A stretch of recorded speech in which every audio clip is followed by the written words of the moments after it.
இன்றைய தினம் மல்டிமீட்டர் இல்லாமல் எப்படி நம்ம கோபேன் ரெஜிஸ்டரை கலர் கோட்டை பயன்படுத்தி எத்தனை ஓம்ஸ்ன்றதை கண்டுபிடிக்க போகிறோம்.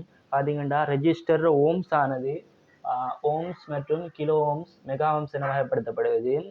1000 ஓம்ஸ் காணப்படுமாக இருந்தால் ஒரு கிலோ ஓம்ஸ் எனவும் 1000 கிலோ ஓம்ஸ் காணப்படுமாக இருந்தால் அது ஒரு மெகா ஓம்ஸாகவும் பார்க்கப்படுது.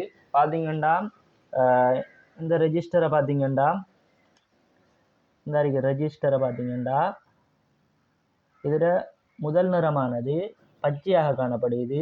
பார்த்தீங்கன்னா ரெண்டாவது நிறம் நீலமாகவும் மூன்றாவது பார்த்தீங்கன்னா கருப்பு நிறமாகவும் காணப்படுது. பார்த்தீங்கன்னா பச்சைக்கு இந்த அறிக்கை நம்பர், கிரீனுக்கு அதாவது பச்சைக்கு 5,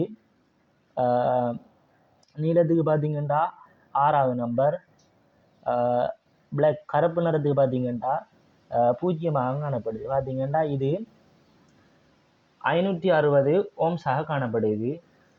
அப்படியே பார்த்தீங்கன்னா இந்த ரெஜிஸ்டர் எடுத்தோம்னா பார்த்தீங்கன்னா முதலாவது காணப்படுகிறது ஆரஞ்சு காணப்படுது, ரெண்டாவது வெள்ளை நிறமும் மூன்றாவது கருப்பு நிறமும் காணப்படுது. பார்த்தீங்கன்னா ஆரஞ்சுக்கு 3, வெள்ளை நிறத்துக்கு பார்த்தீங்கன்னா ஒயிட் 9வது எண்ணும், கருப்பு நிறத்துக்கு பார்த்தீங்கன்னா 0 காணப்படுது. பார்த்தீங்கன்னா இது 390 ஓம்ஸாக எடுத்துக்கொள்ளலாம். பார்த்தீங்கன்னா இந்த அறிக்கிற ரெஜிஸ்டர் எடுத்து பார்த்தீங்கன்னா முதலாவது ப்ரௌனும், ரெண்டாவது பிளாக் நிறமும், மூன்றாவது yellow நிறமும் காணப்படுது. ப்ரௌனுக்கு 1, பிளாக்குக்கு 0, பார்த்தீங்கன்னா மஞ்சளுக்கு yellowவுக்கு பார்த்தீங்கன்னா 4வது இலக்கம் காணப்படுது. அப்படியே பார்த்தீங்கன்னா இது 4வது எண்ணை போடாமல் 4 0 போடணும். பார்த்தீங்கன்னா இது 1000க்கு மேலே காணப்படுகின்றமையால் இதை 1000ஆல் பிரிக்கணும். பார்த்தீங்கன்னா பிரித்தால் 100 மிச்சம்.